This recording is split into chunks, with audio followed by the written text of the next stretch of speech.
Hi எங்கள் வீட்டோட காலை நேரம் பார்க்கலாமா? எப்போவுமே காலையில் எழுந்தோனே நேத்திலாம் கார்ன்ஃப்ளவர் மாவு, மைதா மாவும் போட்டு பயங்கர மாவு வேஸ்ட் ஆயிடுச்சு. பொருளுங்கள தூக்கத்தில வந்து வேஸ்ட் பண்ணுறோமேன்னு சொல்லிட்டு இன்றைக்கெல்லாம் பார்த்து எடுத்தேன். இன்றைக்கி வந்து லஞ்சுமே சிம்பிள், காலையில் எல்லாமே சிம்பிள் தான் டிஃபனுமே. இன்றைக்கி மதியத்துக்கு வந்து மோர் குழம்பு. ஏன்னா மோர் குழம்புலாம் வச்சு ரொம்ப நாள் தயிரும் அதுக்கேற்ற மாதிரி இருந்துச்சு.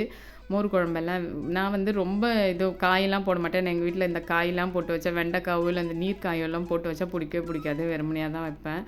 அரிசி, பருப்பு, பச்சை மிளகாய், இஞ்சி, அதுக்கப்புறம் பெருங்காயத்தூள், கொஞ்சம் சீரகம், தேங்காய்லாம் போட்டு அரைச்சி வச்சுட்டு இதுக்கு எந்த காயுமே இருக்காது. நல்லா திக்காக சூப்பராக இருக்கும். மோரை மட்டும் நான் ஃபஸ்ட்டு அந்த மஞ்சத்தூள், உப்பு போட்டு மிக்ஸியில் ஒரு ஓட்டிடுவேன். அப்போ வந்து சூப்பராக அந்த கட்டி கட்டியாக இல்லாமல் இருக்கும், தயிர் மாதிரி. இந்த பக்கம் வந்து காயெல்லாம் இன்றைக்கி எதுவுமே இல்லை. குட்டி குட்டி மீல் மேக்கர், பச்சை பட்டாணி நிறையா உரித்து வச்சுருந்தேன். அதெல்லாம் போட்டு பொரியல். அதில் நல்லா லெமன், கடைசியில் லெமனும் அந்த மிளகு தூளும் போட்டு அந்த பொரியல் சாப்பிடும்போது சூப்பராக இருக்கும். கொஞ்சம் சாதம், அந்த மோர் மிளகா, இந்த பொரியல் வச்சு சாப்பிட்டோம்னா சூப்பராக இருக்கும். சுட சுட பூரியும் சுட்டாச்சு காலையில். எல்லாருமே இன்றைக்கி வீட்டிலேயே சாப்பிட்டு போயிட்டாங்க. புட்டுக்கும் இன்றைக்கி ட்ராயிங் காம்படிஷன்றதால எல்லோரும் வீட்டிலேயே சாப்பிட்டுட்டாங்க. பூரின்னா எங்கள் வீட்டில் ஏன்னா 1 வாரம் 2 வாரம் ஆயிடுச்சு. பூரினா காலையில் எல்லாருமே வீட்டிலேயே சாப்பிட்டு போயிடுவாங்க. பாய்.